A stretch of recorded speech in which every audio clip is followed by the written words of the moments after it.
مساء الفل كل بيتفرجوا علينا او بيسمعونا في حلقه جديده من جيفنج باك. في حلقه النهارده معانا السونج رايتر فيلبينو. ازيك يا فيلبينو؟ ايه مساء الاخبار؟ الفل. مساء الفل. مساء الجمال. احكي لنا كده بقى على رحلتك مع الصناعه الجميله على طول بتاعتنا دي. كده. ابتدت منين كده بقى لغايه النهارده كده، لغايه ما آه. وصلت باب المكتب وقعدت على الكرسي ده؟ ياه. عايزين تقعد لغايه هنا. ها؟ ياه. ده كتير جدا مبدئيا، وما اعتقدش ان الناس مهتمه جدا تسمع لحد ما وصلت لباب المكتب يعني. بس رحله لذيذه. ده اللي هقدر اقوله يعني من البدايات، ان هي كان كلها فيها. انا هحط معاك كده خطوط عريضه. نفسي برضو في الانترفيو ده مثلا ان انا اتكلم بالعربي طول الوقت، يا ريت. عشان الناس اللي بتبعت لي دايما احنا ليه مع الموضوع بقى معقد والادفرتايزنج. انا شايف ان دي فرصة لذيذة قوي ان انا اشكر فكرة اللغة العربية في حياتي انا عامة، ان هي ساعدتني جدا اوصل لشيء او الطريق اللي انا نفسي اوصل له.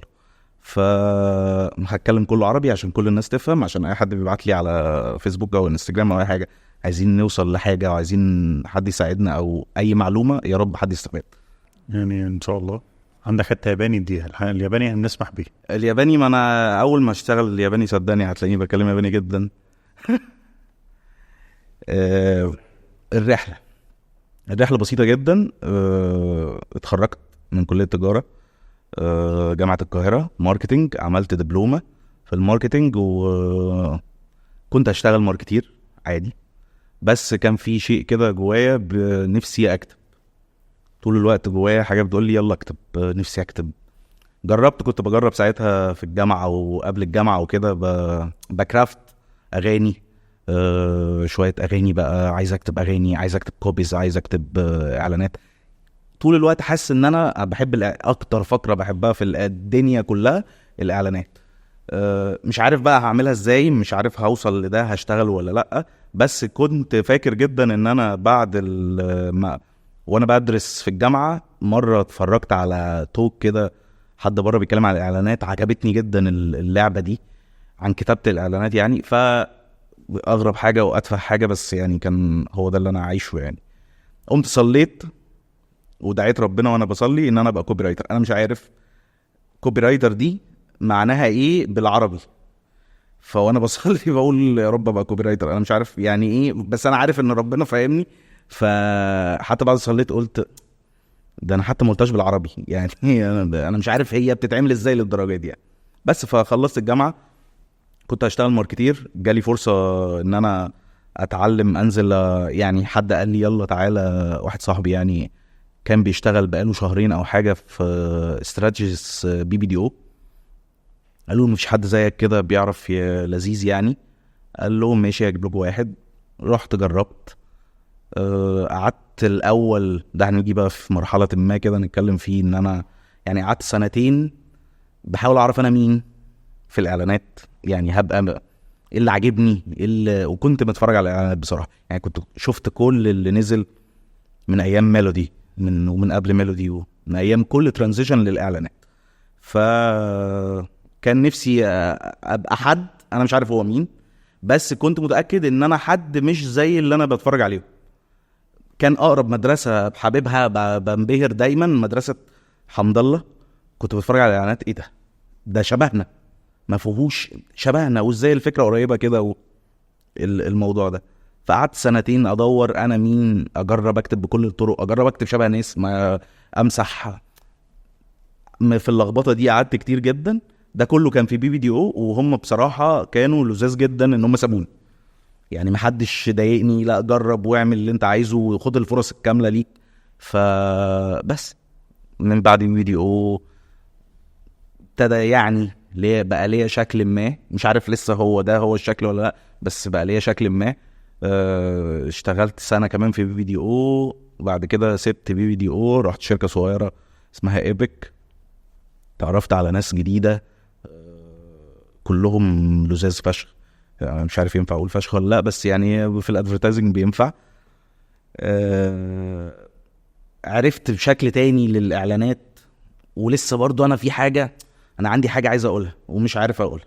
ف بعد BBDO رحت ايبك، قعدت عملت اعلان واحد كان اتصالات ومشيت. جالي فرصه في بابل جام. رحت قعدت في بابل جام، قعدت شويه برضو مش كتير قوي، سنتين او حاجه كده، عملت شويه اعلانات لذيذه لحد ما قلت لا انا عايز اجرب لوحدي.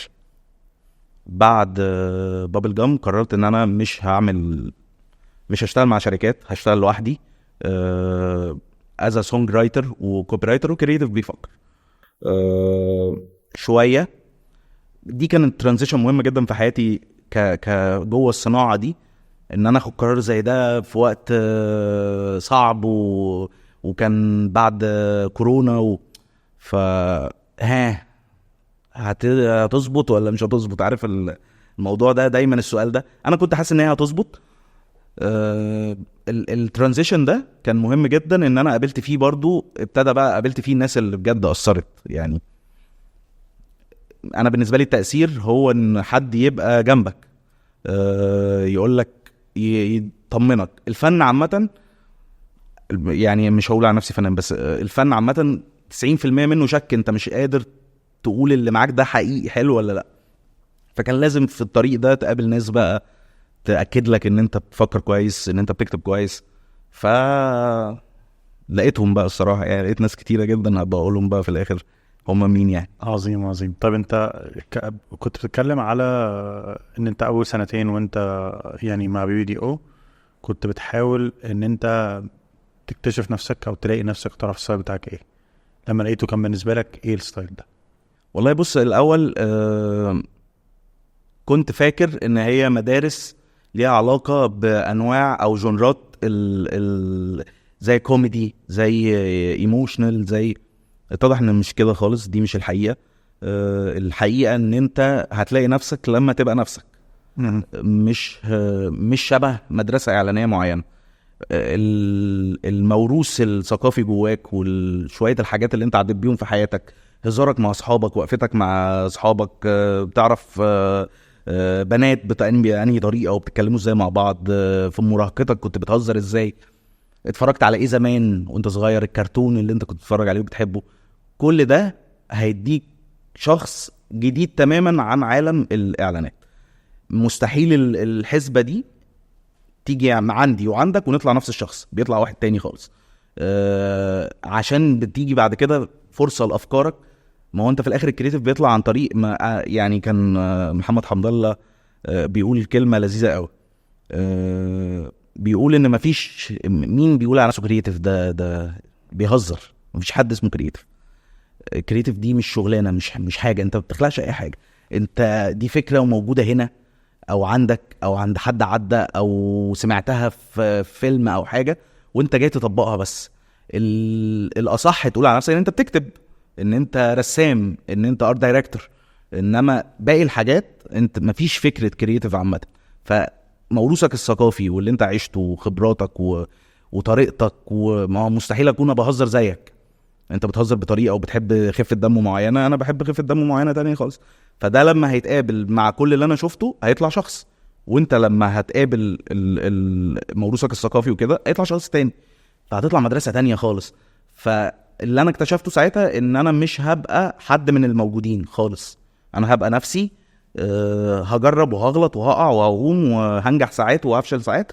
فحطيت لنفسي الشكل ده اللي انا همشي عليه، فمشيت شكله. طب حلو قوي. طيب وده بتحسه انعكس في شغلك ازاي؟ انعكس، بقيت احط لنفسي الميزان.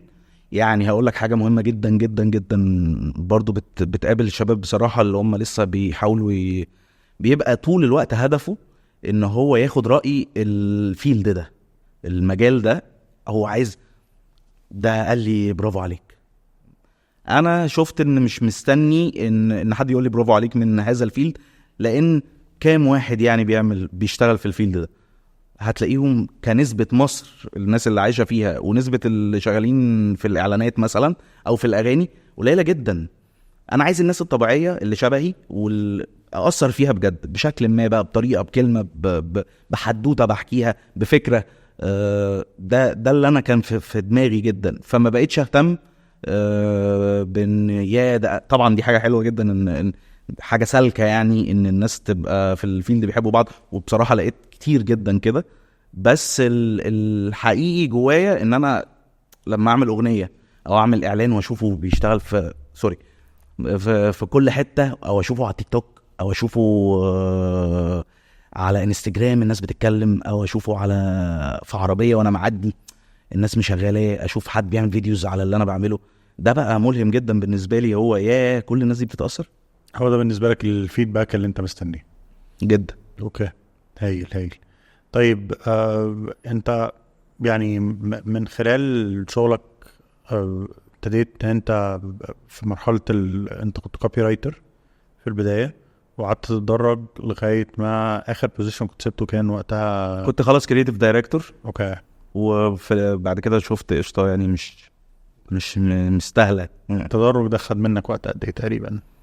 والله خد من 2016 لحد 2020 بفهم 4 سنين، بفهم بتعلم بشوف ايه الموضوع، وانا بتعلم كانوا بيرقوني، انا ما اعرفش كانوا بيرقوني ليه. وكان بيجي لي اوفرز برضو، كنت ساعتها مش عارف انا مين قوي يعني عشان ابقى كرييتيف دايركتور. عارف الجوب ديسكريبشن جدا، عارف يعني المفروض اعمل ايه، بس انا يا عم عايز اشتغل اكتب. اوكي، انا عايز اكتب، فاهم يعني؟ هو ده اللي كان جوايا عمال هاجس بطريقه، انا عايز اكتب. اوكي. طب مش كرييتيفز كتير او كوبي رايترز كتير الكتابه بتوصل معاهم ان هم بيكونوا بيعرفوا يكتبوا اغاني او جينجلز؟ انت الحته دي اكتشفتها في نفسك امتى؟ وبص، ما انا من زمان من قبل ما اشتغل الشغلانه دي بحب اكتب اغاني، بس ما كانش فيه فرص ان هي تبان. ما حاولتش افرضها جدا بصراحه، يعني لما كان بيجي بريف يمشي عليه اغنيه كنت قشطه بمشي يعني، يلا انا اكتب انا. فالناس برضو على سكيل الايجنسي يعني، ان هو ايه ده، والله كويسه يعني لذيذه، مع شويه اختبارات، ان انت تنزل اختبارات لنفسي يعني، ان انا اجرب انا اللي كتبتها. فنزلت في التلفزيون في اعلان، فلقيت ان رد فعل الناس عاجبهم. ايه ده، انا ممكن، والله ممكن، ليه لا؟ ما كنتش ناوي اعمل اغاني خالص، كنت انا بحب الاعلانات قوي قوي قوي. بس في بقى صديق هو اللي خدني كده، حدفني في هذا الطريق الواعر، محمود العسيلي، بشكره جدا. قال لي لا، انت بتكتب اغاني، ده اغاني، وخاطر جدا بكل تاريخه معايا، وقال لي يلا اعمل لي اغنيه دلوقتي حالا، ايا كانت الاغنيه اللي انت بتعملها انا هنزلها. ازاي طيب يعني، ازاي بجد يا استاذ محمود، مش هينفع. قال لي لا ايا كانت الاغنيه. فعملت له اغنيه، جابت بقى اغنيه تانية. اول اغنيه طبعا ما عملتش بومينج قوي، بعد كده عملت تاني اغنيه نجحت شويه معاه، وبعد كده حبيت بقى الموضوع قوي. اوكي، هايل. طيب ممكن توضح لنا ايه الفرق ما بين الاغنيه والجينجل؟ ده سؤال مهم. بعيد جدا، فرق بعيد جدا. الاودينس بتاع الاغاني مش محتاجين كل اللي في الاعلانات، وفي نفس الوقت محتاجين حته من الاعلانات. ده الترانزيشن اللي انا شايفه في كتابه الاغاني دلوقتي، حتى ان كانت الناس بتكتب اغاني سوليد بدون فكره، مفيش حاجه. او انا كنت بسمع الاغاني كده، اللحن حلو مقشعرني، عجباني الاغنيه، بس في الاخر ايه فكره الاغنيه دي؟ ما تلاقيش. ممكن تلاقي توبيك بنتكلم، اغنيه دراما، اغنيه خفيفه، اغنيه صيف، ده لسه موجود، بس بقى في سايد تاني في الاغاني، بقى سايد ايه ده، فكره، ايه ده، دي كلمه. ده كله جاي من عالم الاعلانات. اول ما بتوع الاعلانات قرروا يعملوا اغاني، ابتدت الدنيا تبقى كوميرشال، ابتدى يبقى فيه بومينج جامد على الاغاني، ما كانش بيحصل الاول بالشكل ده. مع طبعا احنا دلوقتي في عصر اسرع بكتير من العصور اللي فاتت، ان الحاجات مش هتعيش زي ما كانت بتعيش زمان. يعني اغنيه عمرو دياب زمان كانت بتعيش اكتر بكتير من دلوقتي. وده تمام، يعني دي سنه الحياه، يعني حاجه مفروضه علينا يعني. اللي انا استشفيته ان لا، عايز تكتب اغاني اتعلم بقى. رحت قعدت اتعلمت، سمعت اغاني كتيره، كلمت كل الشعراء اللي انا اعرفهم، ايه ده يا جماعه انا هكتب اغاني، ايه رايكم، ايه النظام؟ وبقيت اوري لهم الكلام بتاعي. ما خدتهاش يعني كده، لا انا كنت عارف جدا ان الناس مش كتابة الاغاني مختلفة تماما. عشان توصل لكل الناس دي والفئة دي هتحاول تكرافت كتير. اوكي. طب هل اي حاجه بتتغنى في الاعلانات تعتبر جينجل؟ بص، هو اللي انا اتعلمته زمان يعني عن موضوع الجينجل ده، الجينجل واضح جدا، الجينجل فيه جزء بيعي بحت. احنا بنبيع البرودكت ده بالطريقة دي، بالهزارة دي، بالكلمة دي. الهدف في الاخر ان انا اوصل ان المنتج ده يتباع، مش انجح في الشارع. دي جت مؤخرا جدا، يعني شحنة وشبرقة رصيد وبعزقة جت غيرت المفهوم ده. ايه ده؟ ايه اللي يخلي اغنية زي دي تتكلم على كارت الشحن تشتغل في اماكن محدش عارف؟ فابتدت الناس تطلب بالطريقة دي. مش هتنفع كل مرة يعني، هي خلاص هي طلعت طلعة وصباح الفل يعني، مش ممكن تحصل تاني. بس اللي انا يعني اتعلمته مؤخرا، ان انا لما قابلت يعني بالذات محمد حمد الله، جربت اشتغل معاه، اكتشفت ان ينفع كل شيء، ينفع كوبي تشتغل في اماكن كمان. يعني ممكن الناس الهزارة دي الناس تتكلمها وهي بتتكلم على البرودكت، الاغنية دي بتتكلم على البرودكت جدا، ينفع تشتغل. حتى عملنا انا وهو فودافون كاش، كان بريف 30 ثانية، المفروض نبيع فودافون كاش، مفيش حاجة خالص. فعملنا بقى محسوبك عم الغلابة ترش ساير دنيا غابة مع عصام صاصة. فالناس لقيتها على التيك توك شغالة، بيعملوا فيديوز عليها. دي 30 ثانية، ده 30 ثانية ازاي وصل؟ فده عن طريق ان انت احترم البريف بس. اوكي. يعني اعتقد برضه انت اتكلمت على تاثير الادفرتايزنج في الاغاني، لان قبل كده كان ممكن الناس تدندن حاجه بتطلع في اعلان، بس لدرجه بقى انها تشتغل في افراح وان ده يحصل، ده كان تاثير كبير جدا جدا من الادفرتايزنج يعني. طيب خليني اوضح معاك كم حاجه برضه عشان توضح للي لسه في بدايه مشوارهم برضه في الافرق والحاجه.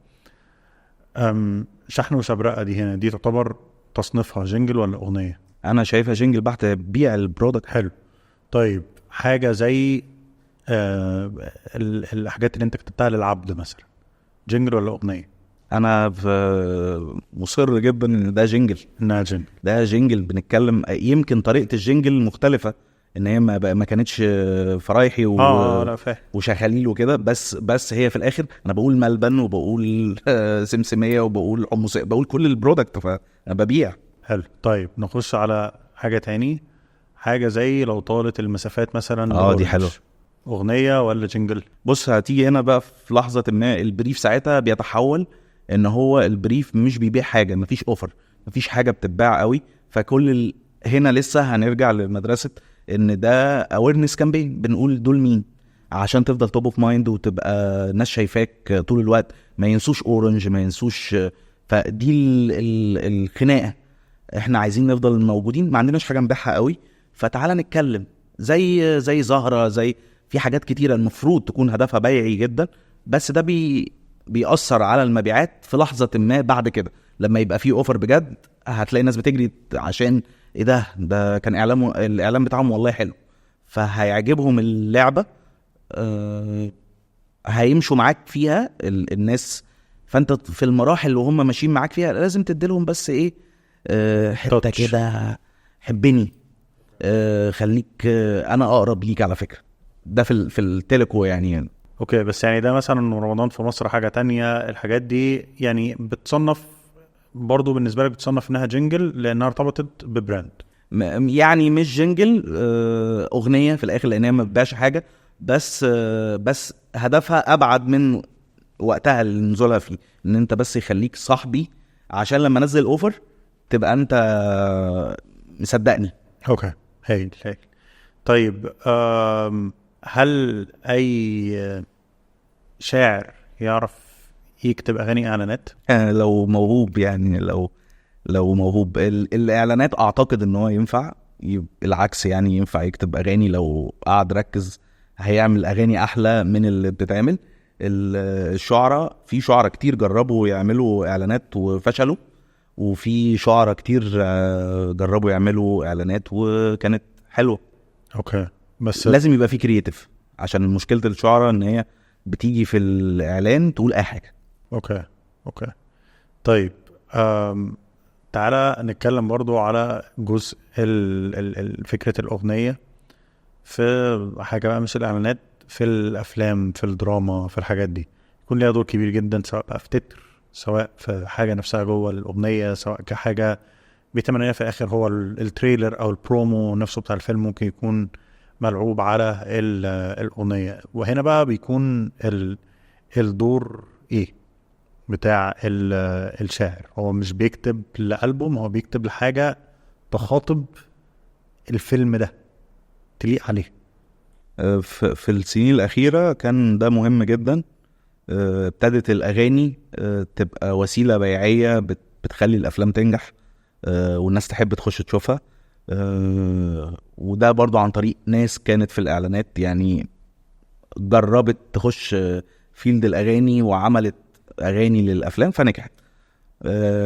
بقى مهم دلوقتي، بس في الآخر هترجع إن هو ده أسهل بكتير من الأغاني كمان، لأن هو في بريف. أنت هتروح تتفرج على الفيلم قبل ما ينزل وهتشوف إيه الحدوتة دي وإزاي تركب عليه أغنية تليق وفي نفس الوقت تكون تقف لوحدها، يعني الناس تسمعها وتحبها، ما بتقولش قوي الحدوتة أو بتقولها بشكل إيه بأنجل تانية أو ببرسبكتيف مختلف عن اللي ماشي اللاين الدراما بتاع الفيلم. فبقت حاجة مهمة جدا. التركيز والطلب عليها دلوقتي بقى أزيد بكتير. الناس عايزة تتر، الناس عايزة أغنية جوه الفيلم، الناس عايزة أغنية الفيلم الدعائية للفيلم. في الآخر هتروح تسمع بريف زي الإعلانات بالظبط، هتسمع بريف، تفكر، ترجع تسمعهم، تختار مغني يروح يسجل، تنزل الأغنية، تنجح إن شاء الله، تكسب الفيلم. بس هنا الفرق الكبير في البريف ده ان انت هنا مش بتبيع حاجة، انت بتبيع شعور، بتبيع قصة. صح، بس يعني انت قلتها كبيرة قوي. يعني في الاخر الاعلانات برضو انت بتبيع شعور. اوكي. الاغاني لوحدها انت بتبيع شعور، هو كله بتبيع شعور. بس اللي في الافلام يعني بكل صراحة هي بتبقى اقرب للاعلانات كمان، عشان انت بتبقى خايف على الناس برضو، اللي هو انا عامل الاغنية دي عشان الاغنية دي تنجح وتشد الفيلم، فانت عايز تشتغل بقلب قوي يعني عشان تساعده، يعني فاهم قصدي؟ زي البريف، انا عملت البرودكت ده والله ونفسي الناس تشتريه، هشتغل بقلب قوي عشان الناس تحبه وتشتريه. اوكي حلو. طيب الاغاني بالذات، يعني احنا شفنا في السنين اللي فاتت ان في شفت كبير ابتدى يحصل في الطريقه اللي الاغاني بتنتج بيها. طول عمرنا المتعارف عليه ان احنا بنشوف ألبومز، وبعد كده بقى في خلاص ستايلز ان بقى ما بقاش ألبومز، ما بقتش موجوده بنفس الفتره كانت بتنزل بيها زمان، بقى بينزل سينجلز كتير. لو تقدر تقول لنا الشفت ده حصل ليه؟ عشان برضو نفس فكرة الدنيا بقت سريعة جدا، يعني احنا دلوقتي بصراحة في احداث كتيرة بتحصل بتوقف لو احنا طالعين بنهزر في احوال زي اللي كانت موجودة واللي لسه موجودة، يعني مش هتعرف تهزر قوي. لو انت طالع ترقص وبتاع في احوال زي اللي كانت موجودة مش هتعرف ترقص قوي.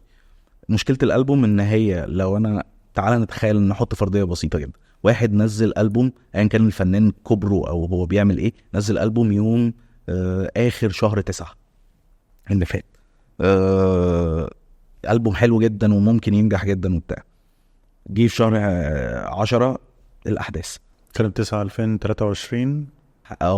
فالاحداث دي قتلت لك الألبوم ده طبعا. انت ما تقدرش تخاطر ب 12 اغنيه او ب 10 اغاني تنزلهم. انا بشوف ان الاذكى ان انت تنزل وتختبر. كل الفنانين دلوقتي بقت تجرب، اللي هو ايه، يلا ننزل ونجرب. وده شطاره الناس دي بصراحه، اللي هو يلا ننزل ونجرب، ليه لا، يلا ننزل ونجرب. يفهم من الناس هي عايزاه في ايه. ما هو برضو الناس في الاخر دلوقتي السوشيال ميديا بقت حلوه في الموضوع ده جدا، ان هي والله لو الفنان راح بعيد قوي عن الطريق هي ينفع تعقل. زمان ما كانش ينفع، يعني مش هيعملوا مظاهره يعني، بس دلوقتي لا، انت مالك بقيت غلس ليه كده؟ ارجع يحاول يرجع، ووارد ايه ده والله لذيذ، التجربه لذيذه تفتح لك سكيل تاني تقابل بيه الناس. يعني تجربه حماقي معايا تجربه مهمه جدا في تاريخي وفي تاريخ حماقي، ان هو جرب شيء مش اعتيادي على اللي هو بيعمله، ما جربش يغني شعبي، ما جربش يقول كلام بالطريقه دي، ما دي طريقه مختلفه عن اللي هو بيفكر فيه. نزلها، انا كنت خايف شويه، عمري ما سمعت اغنيه الحماقي بتقول لو هو باع احنا نجيب له ليمون نعناع، ما سمعتش كده. ولما عملتها ما كانش قصدي حماقي خالص، فلو خدها فتحت له سكيل تاني ان هو يجرب، ليه لا، ما حدش شتمنا، ما بادلناش يعني. فنجحت اكتر حاجه نجحت له في الالبوم، يلا نجرب تاني. اوكي. طب انت دلوقتي عم تقول وانت عاملها ما كانش قصدك حماقي خالص. طيب هو هنا بقى، هل الشغل بيجي لك عن طريق انت بتطلب، ولا انت بتكتب وبتحس ان دي حاجه عايز تبيعها لحد؟ لحد من شهر عمري ما كتبت حاجه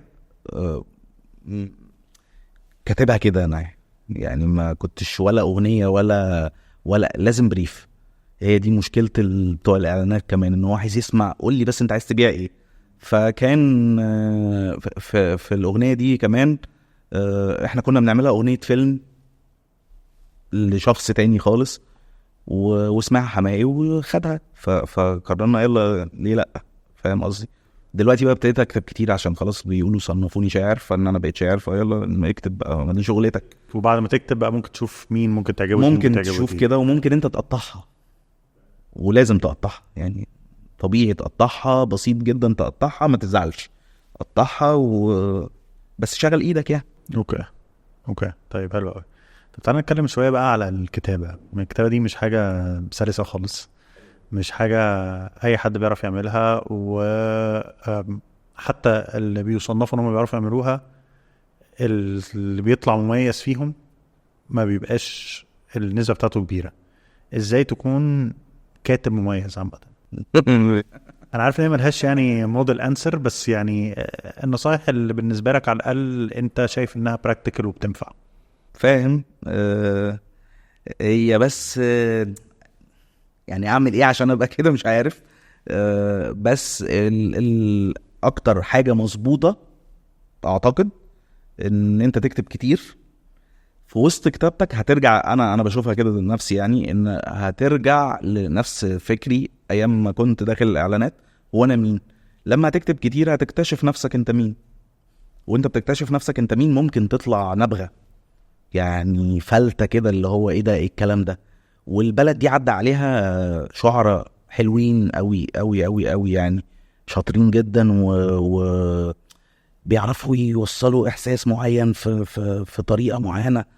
يمكن الاعلانات بتساعد جدا، لان هي انت عندك 30 ثانية هتقول فيهم مفيش كلمة غلط، مفيش كلمة حشو زي ما بيقول، مفيش كلمة ملهاش معنى. 30 ثانية، فده لما هتنقله في الاغاني هتطلع لذيذة، ان انت بعد كده مش مجرد حاطط السطر ده عشان تملى خانة، لا انت عايز تعمل معنى كبير، فهتحاول تقرب له. انما وصفة سحرية اعتقد الكتابة كتير هتعرفك انت مين، طريقتك، فهتطورها، فهتكتشف نفسك بسرعة، فهتحس بان الناس عايزة تسمعه اكتر. اوكي طيب، وعلى النوت بتاعت الناس عايزة تسمعه اكتر، هل زي مثلا ما المخرج ممكن الفيلم ينزل يعمل معايشة للوكيشن معين، طبقة معينة، مكان معين، عشان يعرف الناس اللي هو خلاص في الاخر بيعمل الفيلم عنهم دول عايشين ازاي، فيطلع الفيلم حقيقي اكتر؟ هل الكاتب برضو وبالذات على جزء الاغاني المفروض يكون بيعمل حاجات زي دي؟ طبعا طبعا طبعا. انا يعني متشكر جدا جدا للتيك توك، اعظم حاجة اخترعوها في 10 سنين اللي فاتوا. التيك توك عظيم، بيعرفني مين الناس الجداد كمان عاملين ازاي، الاقدم مني بيفكروا ازاي، الطريقة دي، الانسايتس. الاول انا كنت بحب اعمل بروسيس معينة عشان اوصل لطريقة كلام معينة، فان انا اروح واقعد في اماكن واقعد على قهاوي معينة واركب المترو طول الخط رايح راجع اشوف الناس. ده كان بيلهمني بشكل ما ان انا كل ما اشوف وشوشه اكتر كل ما بلاقي قصص اكتر احكيها وانسايتس. يعني انا مش عارف حتى معنى انسايتس بالعربي ايه، بس انا حافظها كده، حاجه كده بتجيبك من جوه. التيك توك بقى السوشيال ميديا يعني عموما، بس التيك توك كمان عشان الناس اول مره يبقوا مخرجين، واول مره يبقوا كوميديانز، واول مره يبقوا كتاب، واول مره يبقوا مغنيين. فانت بتشوف ايه ده بسباسه والله. طب حلو جدا، دي حلوه جدا يعني. انا ضد جدا اللي بيقول دي وحشه. حلوه مش عجبت فيها وناس حبتها، تعال نشوف فيها دي اصلا كانت عاجباها ليه. فاول حاجه لازم تحترم كل شيء نجح وتفضل وراه بقى، هو ده اتعمل ليه وده الناس حبته ليه، فاهم؟ عشان في برضو كده اللي هي المقوله بتاعت عم ده شعب يعني بينجح، لا مش حقيقي. الشعب ده ذكي جدا، بيستطعم جدا، بيحب جدا حاجات معينه. دلوقتي الحدث محتاج حاجه لذيذه، فهننجح حاجه لذيذه اوكي بس. طيب يعني تيك توك انت بتغشش الناس غششتهم طبعا ان هم يعني تيك توك ريسورس حلو للكتاب ان هم يفهموا الناس ذوقهم جدا بيتكلموا ازاي كل حاجه. دلوقتي ده ريسورس قوي جدا جدا. اوكي يعني دي حاجه بالنسبه لي انا مثلا جديده فيعني فدي تبقى حلوه قوي. تيك توك يا باشا، عايز تنجح تيك توك اتفرج اسمع احترمه تنجح عادي. اوكي طيب خلينا نتكلم اكتر على بس ايه برضو المهنه بتاعت الكاتب عامه. زي في لو حد بيقول لك مثلا هو بيبدا شركه، او لو انت مخرج، يعني دي شغلانه وحدانيه قوي. شغلانه الكاتب عامله ازاي؟ وحدانية اكتر. كلمنا بقى عنها يعني ده حتى المخرج مش وحدانية اكتر. يعني ده المخرج على الاقل في كرو ومعاك مدير تصوير وبتحبوا بعض ومعاك كرو مساعد مخرج انت الكاتب لوحدك وانت اللي بتبدأ. يعني انت لازم تروح تجيب فكرة وتيجي تقنع بيها الملحن ان هو يلحنها لك، وبعد كده تقنع بالاتنين اللحن والكلام لمغني، او لو هو بيترست فيك يعني هياخدها على طول. وبعد كده بقى تتوزع وكده وبعد كده تنزل. فهي لا انت لوحدك تماما لوحدك جدا، مرمي كده. روح هات فكره وتعال، لما يبقى معاك فكره بقى تعالى، فاهم؟ هي دي مهنه الكاتب جدا لوحدك. بس طول الوقت حاول يعني انا بحاول طول الوقت احوط نفسي بناس من جوه الفيلد بيأثروا على عقلي، بيشغلوه بطريقه معينه، بيخلوني طول الوقت افكر بطريقه مختلفه حتى لو كانوا بيعملوا نفس المهنه. يعني انا صحابي شعراء عادي، هتفضل وحيد لحد ما تلاقي الكتابه هي بقى كرنجات شويه، بس الكتابه هي فعلا بتبقى صاحبك في وقت ما، لان انت في لحظه ما انت ممكن تفشل. ايه بقى، انت اللي غلط ولا انا اللي غلط؟ فلازم تبقوا صحاب. اوكي طيب انت دلوقتي بتقول ان انت بقيت بتصنف انك شاعر بس بخلفية advertising. هل لو حد لسه بيفكر ان هو يدخل عايز يكون شاعر، عايز يكون بيكتب اغاني، هل تنصحه ان هو يتعلم advertising؟ لو هو بيحب، يعني لو هو حاببها اكيد مفيدة 100%. بس لو هو مش بيحب ومش هيضيع الوقت ده كله حاجة، انا في الاخر انا عايز ارجع. يعني هو دي النهاية، ان انا advertising. انا الاول اصلا كنت بكتب بطريقة مختلفة جدا، ان انا بشوف صور في دماغي وبكتب لها كلام. يعني بفكر الاول الصورة دي عاملة ازاي، وممكن نشوف بقى مش عارف مين داخل من هنا ونعمل ايه، فبكتبه اغنية وانا عن طريق الصورة. لو حد عايز يبدأ في الادفرتايزنج وهو حابب الادفرتايزنج بس مش عايز تبدأ في الادفرتايزنج عشان تعمل اغاني، طب ما تروح تعمل اغاني اسألك، فاهم قصدي؟ يعني اتعلم اغاني احسن. انما بتحب الاعلانات تتسحل بقى. بس انت اتكلمت ان خلفية الادفرتايزنج فادتك جدا في كتابة الاغاني.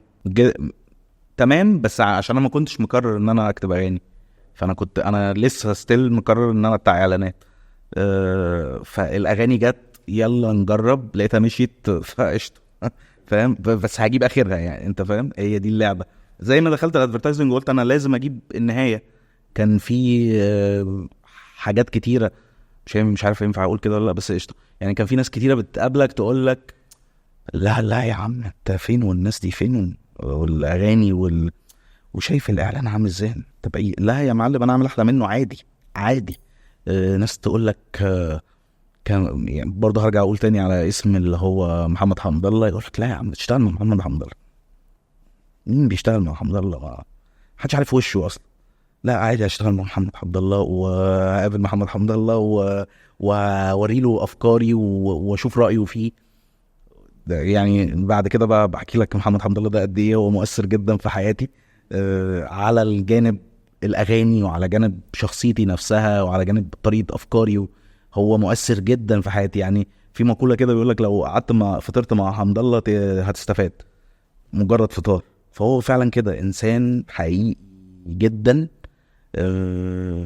في كل صفات البني ادم اللي ربنا خلقه، اللي هو اول واحد عارف، اول واحد جه على الارض كده ما عندوش بقى فيسبوك وما عندوش حاجه خالص، هو وبياكل حاجات خضراء اول واحد ربنا خلقه. فطيب جدا، ذكي جدا، بيفكر جدا. فده بيخليك طول الوقت، ده اللي انا بقول لك عليه، لو اتحاوطت طول الوقت بناس بتفكر حلو انت هتضطر تفكر حلو، عشان الايجو بقى الداخلي وليه عملها ما انا اعملها احلى. فاهم قصدي؟ اوكي طيب انت حاليا سنس ان انت قلت ان انت عامل حسابك ان انت ادفرتايزنج وناوي كمان ادفرتايزنج والحاجات دي كلها، هل انت ناوي بالنسبه لك الادفرتايزنج تكون مشوار بس في كتابه الاغاني او الجينجلز بس؟ اوكي يعني عايز تكون تخصصك في الحته دي لحد ما اقفلها قدام نفسي، اللي هو خلاص انت جبت قفلتها زي الضمنه كده، يعني يجي لك بقى جيل يفكها بعدك انما طول ما انا ماشي لسه فيه اعرف ان انا لسه ما قدمتش كل اللي في دماغي عنه، انا في دماغي لسه كتير جدا عنه. عظيم. طب لو انت دلوقتي حالا بيجي لك حاجات كبريف، حد بيقول لك عايز ان هو يعمل حاجه، انت لو حسيت ان هي مناسبه تطلع بصوره مختلفه عن الاغنيه بقول وبتقول ان انت مش هتعملها؟ بقول جدا، بعتذر، انا من اكتر الناس اللي بتعتذر عامه. يعني بحس ان انا مش فاهم، اول ما بحس ان انا مش فاهم وبحس ان انا عندي حاجه حقيقيه، برضو في الاخر انا مش انا اللي عندي الوصفه السحريه، بس في الاخر يا جماعه اللي بتقولوا ده مش منطقي، دي مش اغنيه، مفيش اغنيه بتقول كده اصلا، فاهم؟ فلا اعملوها حاجه تانية غير اغنيه، بيروحوا بيعملوها مع حد تاني يكتبها وبيخيش عادي. اوكي طيب مشروع انت عملته بالنسبه لك ده قريب قوي لقلبك يعني؟ مش عارف، كلهم حلوين الصراحه يعني، لسه الحلو بتاعي ما جاش، انا شايف كده يعني. ان شاء الله جاي، بس لغايه دلوقتي بالنسبه لك في حاجه معلمه معاك، حاسس ان هي دي عملت مايلستون شويه في في ايه، في الاعلانات ولا في الاغاني؟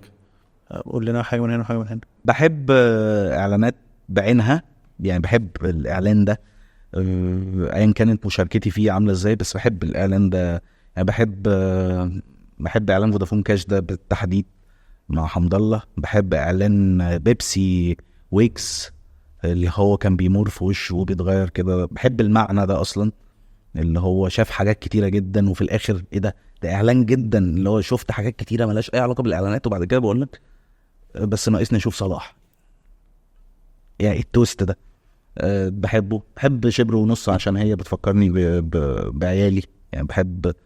بحبها كمان عشان انا ما غيرتش كتير، على عكس عادتي ان انا دايما بكتب وبمسح وبكتب وبمسح وبكتب قبل ما بسمع حد عشان اوصل مع نفسي. شبر ونص جت في لحظة انا ما اعرفش ده احسن حاجة ولا لا، ده احسن حاجة هقدمها ولا لا، بس يعني ده اللي انا حاسه حاليا، حاجة حاسس بيها، حاسس انها حقيقية. في الاغاني بحب حاجات،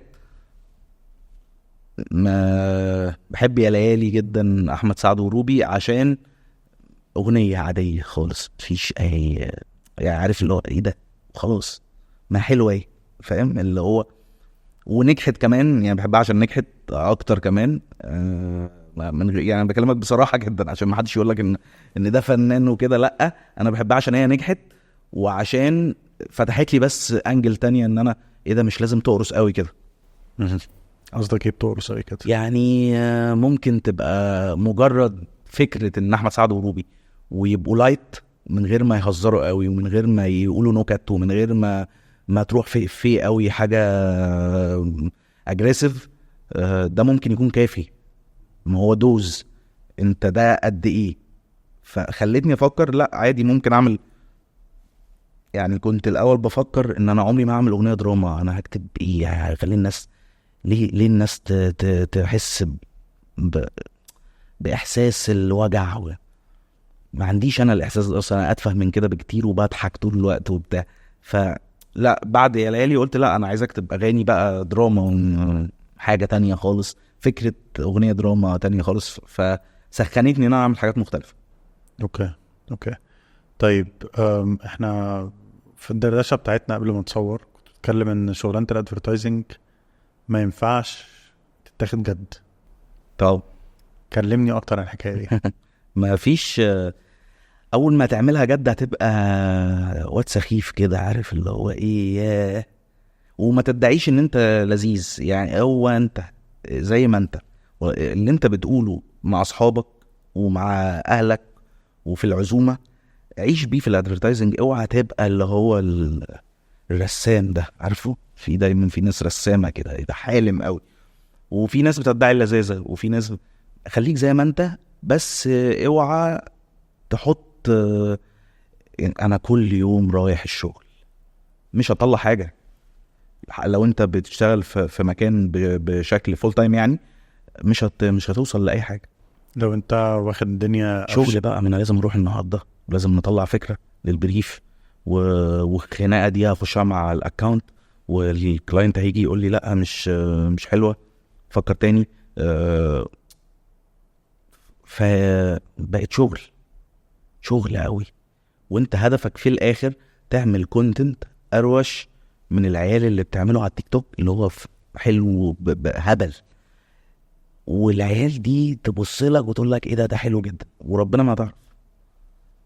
خليك لذيذ عشان الناس تشوفك لذيذ بس. طب بس هل ده واقعي في وسط ضغطة الشغل في وسط سيزن وكلاينتس طالبة حاجات كتير وبريفز كتير داخلة لازم تخلص ازاي؟ واقعي جدا ان انت تقعد مع خليها افرضها رول انت والله حتى لو جونيور. انا دايما كنت بقول الكلمه دي ومش عارف هي كانت صح ولا لا او عملت، بس طول الوقت كانت بتفيدني بصراحه. انا جاي اهزر فاوعى تاخدني على محمل جد. قلت بتتكلم ايه الموضوع يا لهوي. مره كنت بقدم فكره وكانت فكره تافهه جدا جدا لحد من التليكوز يعني، وفكره انا شايفها عرض دي فكره عرض واضحه. فقاموا في الميتنج وقالوا لي لا دي ممكن تخبط في حاجه سياسيه. حسيت ان انا فجاه كده اللي هو ايه، دي بدله، انا لبست بدله وقاعد هنا دلوقتي في حته مهمه جدا ومكان حساس جدا.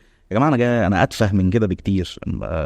سياسه ايه، انا ببيع العرض، فاهم قصدي؟ فطول الوقت انا جاي اهزر جاي اتبسط، هقدم في وسط ما انا بهزر وببسط حاجه والله نجحت حلوه. ذكائك انت بقى ان هي ما نجحتش غيرها.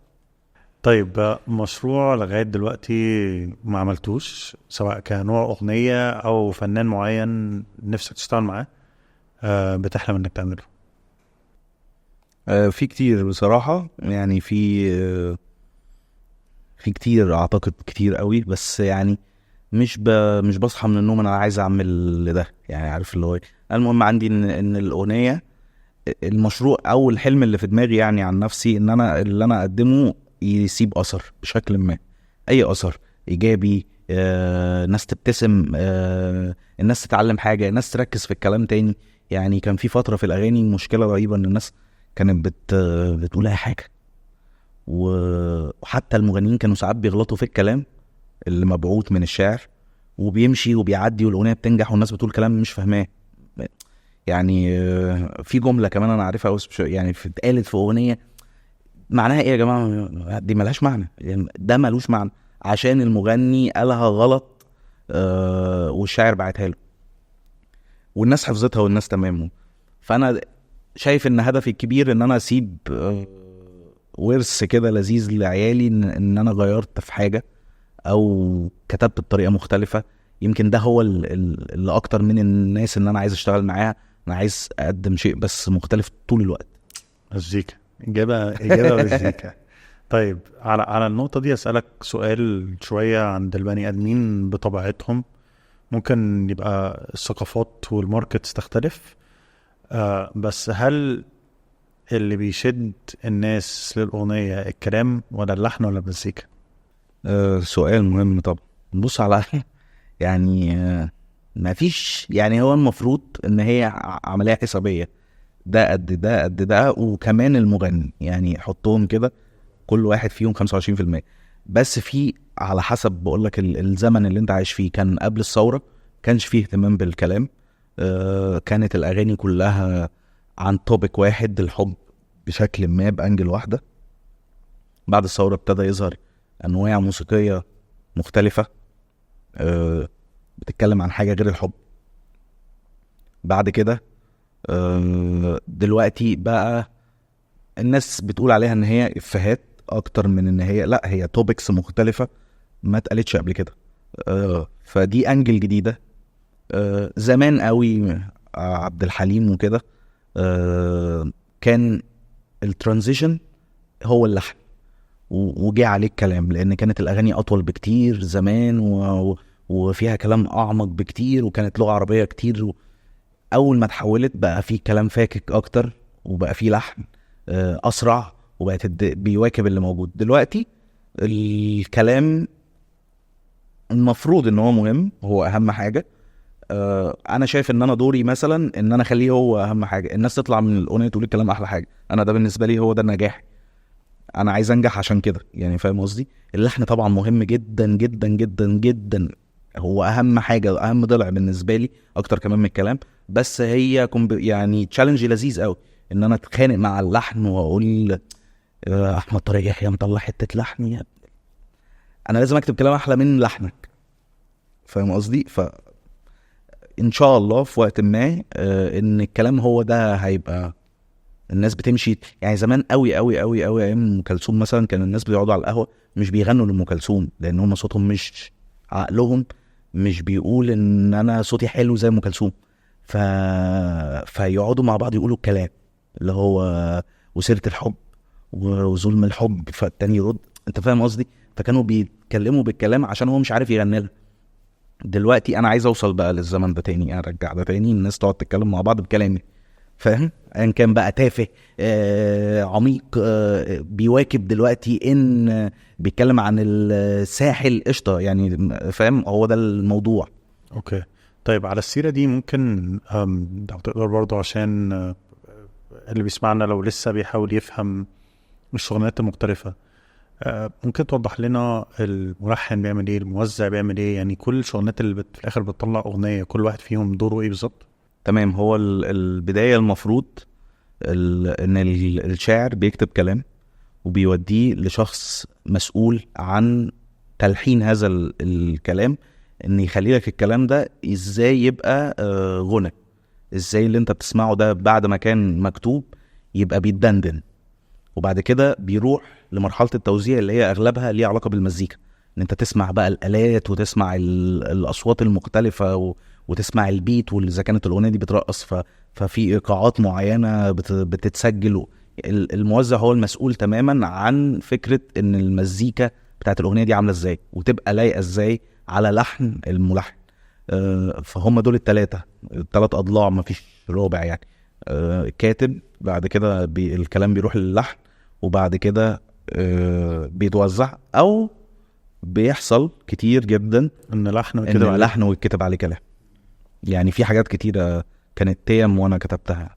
يا ليالي كانت احمد طارق طلع حتة تيمة كده قال ترى اعمل ايه. اوكي. طيب حلوة ده، عشان انا كنت هقول لك وضح لنا اكتر اللحن. هو بقول لك ده ازاي، ودي كانت مصيبة يعني، كانت مصيبة اللي هو يا لهوي ده هيبقى كلام ازاي يعني. كانت مصيبة، بس عشان كان الاعلانات كمان زمان في وسط تجاربك كده جوه البريفات هتلاقي اعلان والله الاغنية دي ناجحة، تعالى ناخدها نكتب على نغير الكلام بتاعها. فدي كانت شبه اللعبه دي، هما اللعبتين شبه بعض قوي، ان انت بتاخد اغنيه اصلا موجوده، لحن موجود، انت بتحاول تغير الكلام عليه. أه ساعات بتنجح وساعات ما بتنجحش، ده طبيعي. بس في الاغاني ده اهم يعني، ده موجود كتير في الاعلانات. عبال ما تلاقي اغنيه ناجحه تحاول تغير كلامها، هتقعد حبه حلوين ومش هتنزل كل يوم. انما في الاغاني انا ممكن دلوقتي معايا 600 لحن مبعوت لي، اكتبه بقى، فاهم؟ بس النقطه اللي انت قلتها دي حلوه قوي قوي، وما كانتش شايفه في دماغي، بس انت جبتها في دماغي دلوقتي. فعلا فتره طويله ولسه لغايه دلوقتي بتتعمل حاجات زي كده، الناس بتاخد لحن الاغنيه مشهوره، كان ترندي، كان مسمع، كانت الناس بتحبه وبترقص عليه، الاغنيه فايرالت، اي حاجه من الحاجات دي كلها، ويبداوا ياخدوه ويركبوا بقى اغاني، كلمات سوري، لبراند معين او حاجه معينه في اعلان عشان تعمله. كلمنا اكتر على البروسيس بتاعت حاجه زي دي، عامله ازاي؟ والله هي سهله، انا بالنسبه لي بشوفها سهله، لان انت خلاص خدت شيء متجرب. اللحن ده بقى في ودن الناس قريب، عارفاه. بيجي لك هنا بقى خطوره رهيبه، ان هل الاعلان اللي انت هتعمله ده، هو في الاخر انت اعلانك ده ليه هدف ان انت تنجح وتبيع، هل اعلانك هيغطي على نجاح الاغنيه ده؟ ده قليل جدا، نسبه قليله جدا جدا جدا اللي بياخد تيمه الناس عارفاها اوريدي، سامعه وعجباها، وتروح مغير الكلام هات كيت كات. طب ما الاغنيه حلوه، فاهم قصدي؟ هنا بقى انت وشطارتك ازاي تعلي على الاغنيه في كتابتك، عشان المحتوى اللي يطلع في الاخر يبقى شيء مختلف. سهل، انت بتقول ان المفروض تعلي على الاغنيه. طبيعي، ما انت الاغنيه ناجحه، انت بتركب على نجاح شيء. انا بالنسبه لي حاول تبقى اجمد منه يعني، ما ولا انت عايز تبقى مشهور وخلاص، اللي هو ايه، الاعلان يتشاف. اصل برضو الناس بتزهق جدا، اللي هو لما تغير الكلام وتبيع بيه منتج، هل الناس هيحبوه؟ ما ده سؤال وجودي جدا. لازم تجرب تكتب كتير، وتجرب وانت بتاخد المنتج تكون حريص جدا ان البتاع ده اصلا ناجح، يعني الاغنيه دي ناجحه، انت هتعمل فيها ايه؟ فاهم قصدي؟ ماشي، حته حلوه، تاتش حلوه الحته الاخيره دي، بس ان انت المفروض لما تاخدها تحاول تكون بتعلي عليها المفروض هو ده الهدف يعني. اوكي هايل. طيب تعالى نتكلم بس كده على برضو يعني من جزئية تانية للبروسيس بتاعت الكتابة برضو بتاعت الأغاني. انت دلوقتي لو انت كاتب حاجة وكاتبها، المفروض ارتست جاي بيقولك عايزك تعمل لي أغنية معينة، الأغنية دي لو في حاجات فيها مش عاجباه بتقنعه بيها ازاي؟ او كلمة معينة يقولك الكلمة دي ما اقولهاش انا، ما تلاقش عليا مثلا، بتقنعه بيها ازاي؟ يعني انا مع فكره برضو ان الشيء الحلو هيعدي يعني. ساعات كتير طبعا انه بيجي يقول لك صعب انا ما اقولش كده وبتاع، فيا بقارنها له بحاجه من جوه الاغنيه نفسها، وبكون انا سامع له بقى اغانيه بقى. اصلا انت هتيجي بقى تقول لي انا ما بقولش، طب ما انت قايل قبل كده في سنه 88 انت قلت الكلام ده، انت جاي بقى تعمل ليه عليا الشرف فجاه انا احلي؟ ما تقول يا عم. او انا بحاول جدا لما بشتغل مع حد بيغني ويكون كمان مشهور قوي منور يعني، تبقى دارس، ابقى دارسه جدا، وابقى دارس ان في دوز معين كده بلاش ازود، عشان ما حدش يزعل ولا يقفل منه ولا حاجه كده. بس لو بتيجي في كلمه يعني او كلمتين يقول لي لا انا حاسس بس دي، وما بتغيرش السياق، يلا تعالى اغيرها لك عادي، ما عنديش مشاكل في التغيير بصراحه. اوكي طيب لو هنتكلم بقى على الثقافة بتاعة الجيفينج باك، بتعني لك ايه؟ كلمنا كده. والله بتعني حاجات كتير جدا. يعني حاسس ان هي طول الوقت الموضوع برضو ليه علاقة بربنا جدا، ان انت ساعات بتلاقي حاجات في طريقك بتعطل، وساعات بتلاقي حاجات بتعديك الحاجات اللي بتعطل. ده لو انت شخص سوي هتشوف ان دي مشكله ربنا حاططها لك عشان تشوف هتتصرف ازاي، وده حد بيساعدك تعدي. انت كمان اعتقد ان انت عليك دور كبير جدا ان انت تساعد طول الوقت، تساعد برأيك، بفكرك، بشباب جديدة عايزة تظهر، فعايز تزق لهم اي حاجة برضو بشكل يعني ان انت تبقى خدمتهم وما بوظتلهمش فكرهم. تحاول طول الوقت ترجع للناس اللي ساعدت وتقول لها انتوا ساعدتوا، انتوا شكرا جدا ليكم. في حياتي انا مثلا ناس كتيرة خلتني انط من مرحلة لمرحلة بسرعة جدا بطرق خفية، حتى اللي هو بتشجيع، بحد يقول لك انت برافو عليك، اهلك نفسهم اللي هم انت مش موجود طول الوقت واغلب الوقت مش موجود، فبيساعدوك ان انت مش هنتضايق، احنا لسه بنحبك، انت شاطر، انت بتعمل حاجة بتحبها. كمان في ناس ساعدتك من غير ما انت تعرف، ان هو في وسط ما انت كنت متلخبط جدا، انت مين، وهل انت بتعرف ولا ما بتعرفش تقيم اللي انت عامله هو حلو ولا لا، كان بيجي لك كده من العدم يقولك انت الموضوع، انت الحكاية. يعني في ناس في حياتي انا شخصيا منهم كتير قوي الصراحة، مش عارف اعدهم، بس في ناس بجد اثرت جوه الطريق ده. فدلوقتي لازم انت كمان تأثر في طريق حد، تساعد حد، تحاول طول الوقت، حتى لو مش هتوديه في حتة او مش هتساعده، يعني مش هتجيب له شغل، اتكلم معاه وقول له اللي انت عامله ده حلو، اللي انت عامله ده هيتطور وهيكبر وهيبقى احسن حاجة في الدنيا. فدي من منهجية عقلي عامة، ان انا شايف ان انت ربنا بيحط لك دايما هتطلع كويس، وهتعرف ان الناس دي كويسة في حياتك ولا لا، هترد ده لحد، هتفضل مستمر تدي، ولا هتقول بص انا اتعامل معايا كنت في 3 كانوا كويسين معايا هبقى كويس مع 3. لا، حاول تزود، حاول تخلي الناس طول الوقت تمشي تقول والله استفدنا منه حاجة. اوكي، يعني اجابه جميله غريبة. بس لا بالعكس، اجابه حلوه قوي قوي قوي. هسألك طيب على حاجه في دي، هل كاتب بيتعامل مع مغني معين مثلا، ولو جاله كاتب تاني قال له بص انا كاتب الاغنيه دي وحاسس انها مثلا لايقه على العسيلي مثلا، ايوه. على حماقي، هل انت بالنسبه لك عادي ان انت تبصيله الاغنيه؟ جدا مش هيبقى عندك جدا، بس خوف؟ دي مشكلة.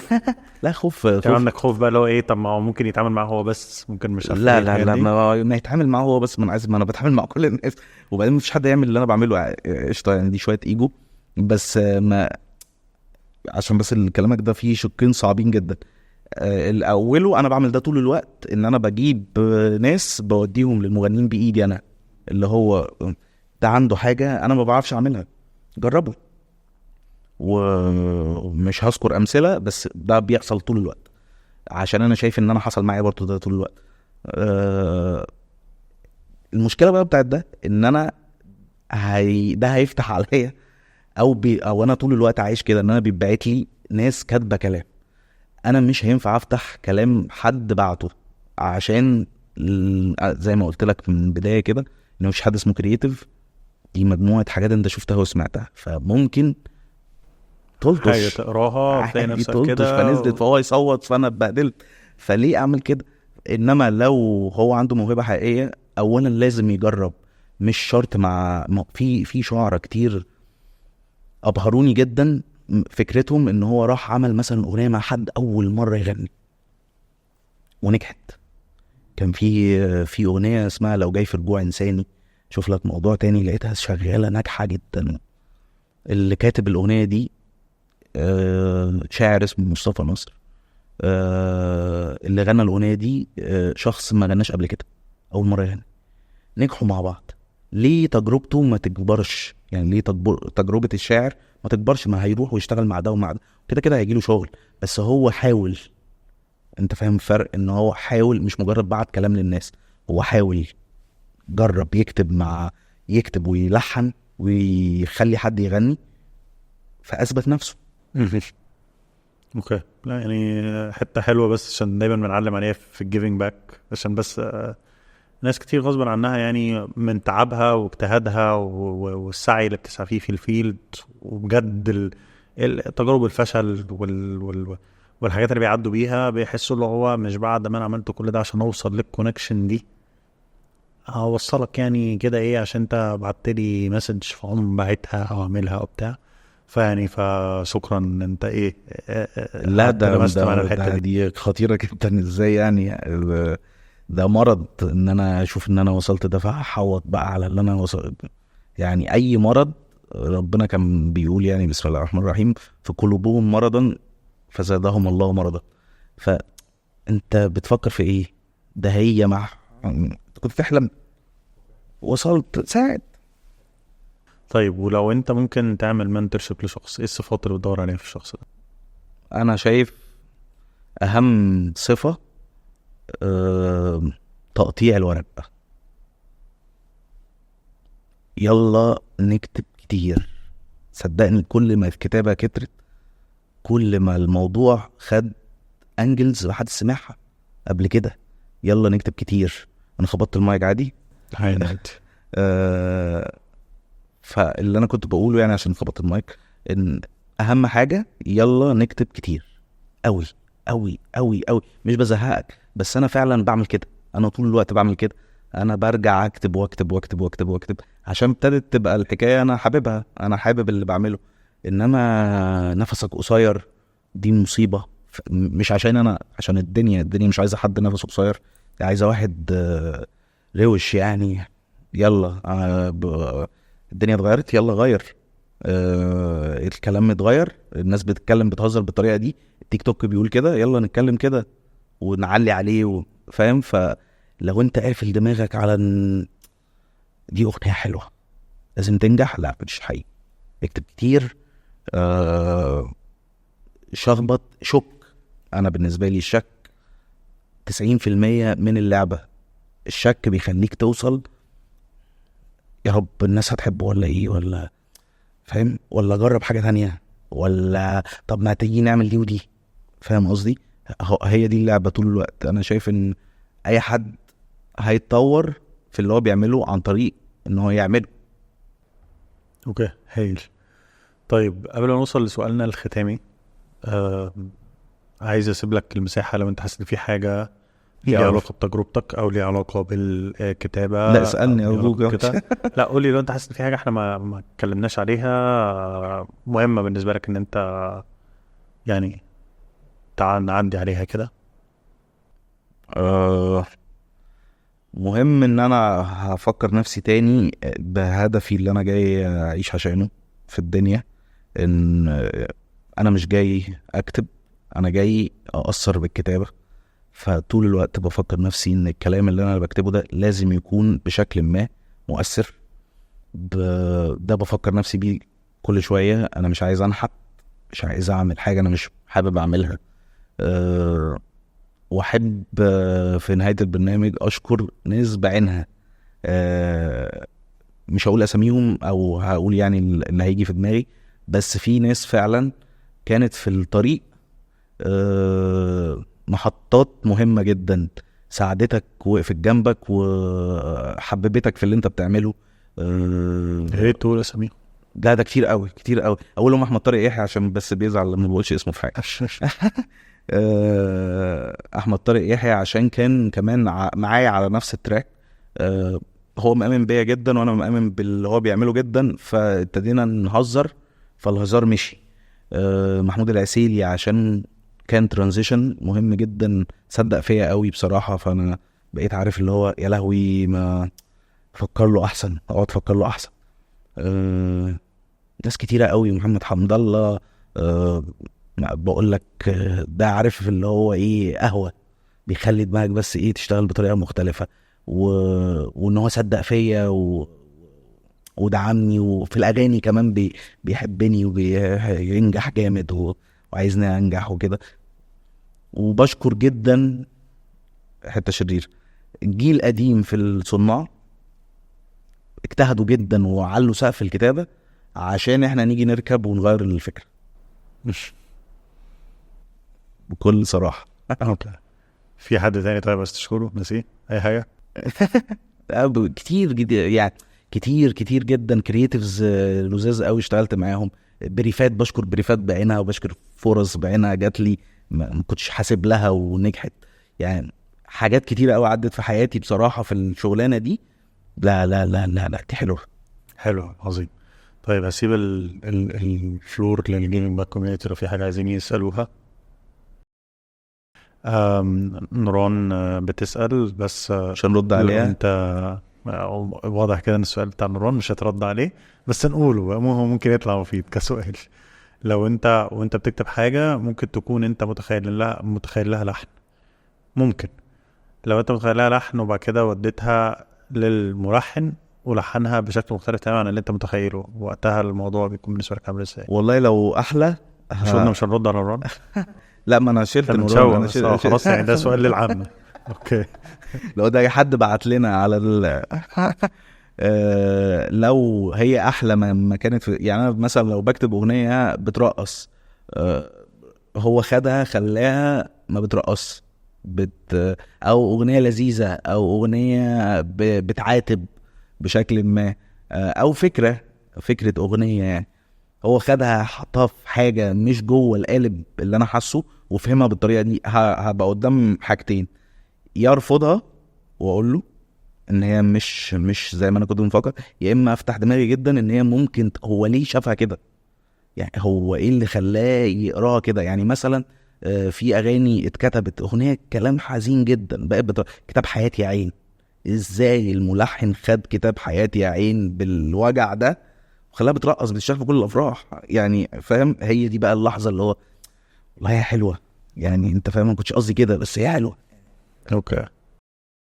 طيب السؤال من ماجد بيقول لو انت كاتب اغنيه لفنان معين، هل انت بتلحنها الاول وبعد كده تسمعها له، ولا انت بتقوله له كده زي ما انت خلاص كاتبها، ولا بتعمل لها ديمو وحتى ممكن تدخل فيها مزيكا بسيطه عشان تسمعها له، ولا الموضوع بيمشي ازاي؟ والله الثلاث طرق بينفعوا يعني. في اوقات كتيره مجرد ان المغني سألني ايه الجديد فاقول له في فكره انا بفكر ان انا اعمل حاجه بتقول كده، فيلا تعالى نجرب وتعالى نلحنها وساعات ممكن يبقى المغني ملحن، ده بيحصل كتير جدا زي محمود العسيلي مثلا بيلحن، فبتديله الكلام هو يجرب يديك لحن عليه تسمعه يعني. وفي اوقات كتيره ان المغنيين ما بيبقاش عندهم الوقت ان هم يقعدوا لسه يبنوا ويكرافتوا في اغنيه، فعايز يسمع اغنيه يلا تعالى سمعني اللي عندك فبيسمعوا. وفي اوقات تانية مجرد فويس نوت بعتها انت للملحن راح ملحن على طول بفويس نوت برضو وسمعتوها للناس عجبتهم، يعني سمعتوها المغني قال لك والله حلوه قوي يلا نعملها بقى. فملهاش قاعده هي بتيجي. اوكي. طيب في الادفرتايزنج ساعات وده يعني بناء على السؤال اللي ماجد سأله، في الادفرتايزنج بيبقى وانت بتكتب حاجة معينة ورايحة للكلاينت فاهمك، بيبقى بالنسبة له بس لو طلع بصوتك انت او طلع بصوت الملحن هو مش متقبلها. ايه احسن طريقة ممكن تعملها بيها عشان تحسسه بيها ان ده لو تحط عليها صوت صح طبعا النجم ده؟ طبعا. بص هو الادفرتايزنج بيحب الديموز من الاخر. الكلاينت بيدفع فلوس كتير جدا يعني دي فلوس كتيرة جدا هتدفع، فلازم يبقى الأغنية بصراحة بتقرب له شوية من اللي هو إيه عايز يسمعه. بس أسعد لحظات حياتي لما ببيع للكلاينت كلام بس من غير دم. يعني على ذكر بدل ما انت قلت العبد كانت كلام مفيش ديمو خالص يعني. قمت في البرزنتيشن قلت كلام يعني ولا في غنى ولا بتقول له كلام بس مش كلام. بتقول له اي نوع من ان انت بتحاول تغنيها شويه حتى. ممكن اقول له تصوري للاغنيه دي عامله ازاي، الاغنيه دي هتبقى فيوجن ما بين حاجات مش عارف ايه وفولكلور سنه وبتاع، ده اللي انت تتخيله. بس في الاخر ده كلام، احكم على الكلام ده هل هو بيفت اللي انت نفسك تبيعه ولا مش بعيد قوي عنك. دي اسعد لحظات حياتي، ما اتحققتش في مليون مره يعني، هي بتحقق في كيسز كده، بس بتبقى سعيده جدا بالنسبه لي ان انا ما دوستش هو اشترى سبيس. كلامي. اسمها دوست سبيس كده، فاشتغلت الاغنيه فقفلته، فالله الناس سقفت الاغنيه دي هتنجح، يلا نمشي هاتوا حد يغنيها. اوكي طيب، بس هنا برضو الكلاينت ممكن لو انت اشترى كلامك بس بيقعد يسالك طب انت متخيلها ده طول الوقت، عامله ده ازاي، طول الوقت. وده على طول، وانت لسه ممكن ما تبقاش متخيل لحن، وقتها بترد تقول ايه؟ بقول له لا الملحن بقى. بقول له هي تبقى شبه النوع ده يعني، او ممكن يعني اختار له جونرا اللي هي بتبقى اقرب لقلبي ساعتها، شبه الكلام ده يعني. ما هو اغنيه مكتوبه فولكلوري قوي وفيها بتاع بتقول كعب داير في الموالد، فهتبقى فيها حاجه من ريحه اللي بيتقال، فاهم قصدي؟ فبتقول له بص هتبقى شبه كده ما فهمش يلا نلحن بقى، احنا هنهزر، ما انا لا انا بغني ولا انا بلحن عشان الحنها لك. وفي بياعين شاطرين جدا وكرييتيفز شاطرين جدا بيقوموا على الترابيزه بيطبلوا، والكلام قدامهم بتطلع بتاعها حلوه جدا. اوكي ماشي. اول بريف يجي لك خالص في حياتك وانت تشتغل عليه، كنت حاسس انت في ايه لازم تبقى عارفه؟ كل حاجه لازم عارف بتعمل ازاي، على الاقل ستراكشر الكتابه دي، الانسايت بتاع الاعلان ده ايه، الفكره هيتصور ازاي، ده اللي انا هقدمه ده هيرضي العميل ولا لا. دي مليون سؤال. فاول حاجه بتروح عاملها ترمي كل الاسئله دي في الزباله وتكتب وخلاص وتفكر وخلاص، واللي يحصل يحصل. انا اوجع دماغي قوي كده ليه يعني؟ ما في دي كلها حواجز يعني. الكلاينت ممكن ما يعجبوش اي حاجه عادي، صباح الفل. مش هي دي النقطه. بس اول بريف ده اصعب واحد، وفي نفس الوقت 90% من صعوبته بتروح عشان انت ايه ده بريف وليه انا فاهم. بعد كده بقى بتجري بقى. طيب هل ده معناه ان انت كل البروسس الطبيعيه بتاعه البريف والكتابه بتاعته بتكون بتعدي عليها، ولا البروسس عندك بتمشي ازاي يعني؟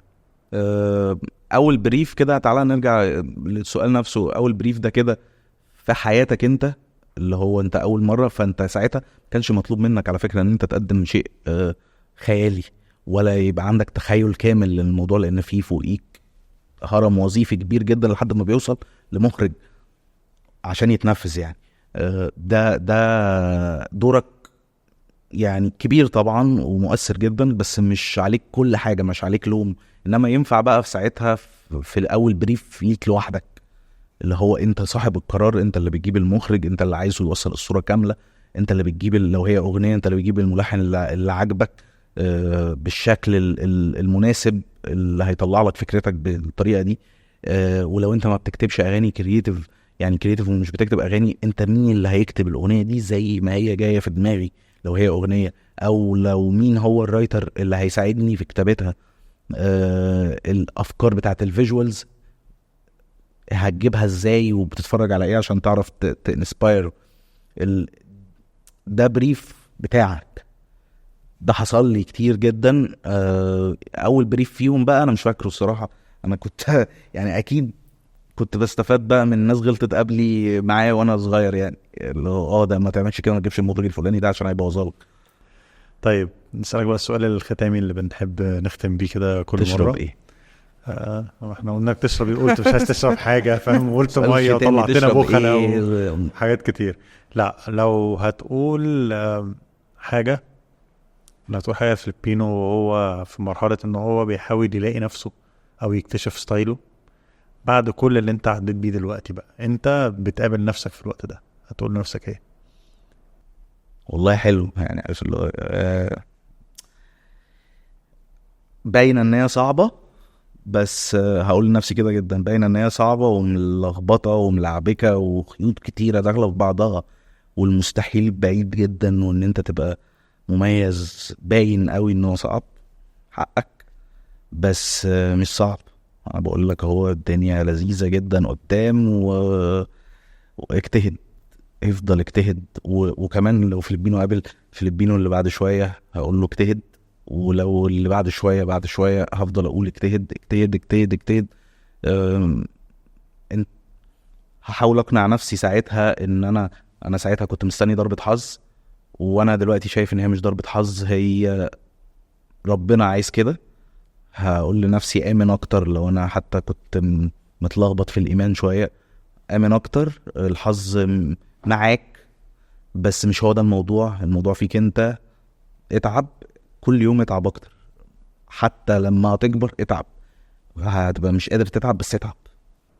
حلو، اجابه هايله يعني. في بينا نورتنا النهارده. انتوا منورين طبعا عشان في اضاءة كتير والله. اكيد أكيد. بس انا اتبسطت جدا يعني، اتكلمت على حاجات يا رب الناس تكون استفادت بس باي حاجه تفيدها في شغلها، تفيدها في كارير صعب. محدش هينكر ان هو مش صعب، ده صعب. اصحى من النوم قول ان هو صعب بس انا هكسب يعني. بس كلام هايل والله يعني، بجد نورتنا. شكرا على كل حاجه قلتها، شكرا ان انا اتكلمت شكرا ليك، بصراحه. شكرا ليك اتكلمت جدا. كأنت يعني، ما حاولتش تزوق في اي حاجه. لا أو تقول حاجة، وبالعربي لا، قلت وبتاع، كل عشان حاجه زي الناس ما تبقى هي. فاهمه كل حاجه فيعني شكرا يعني ليك بجد، وان شاء الله زي ما انت بتقول الناس تستفاد. لا يا رب. يعني ان شاء الله تكون فعلا حلقه مفيده، يا رب. ننزل ونشوف الفيدباك بتاعها ان شاء الله يا الناس رب. كلها. ميرسي جدا. يلا نقط مع بعض على واحد تاني.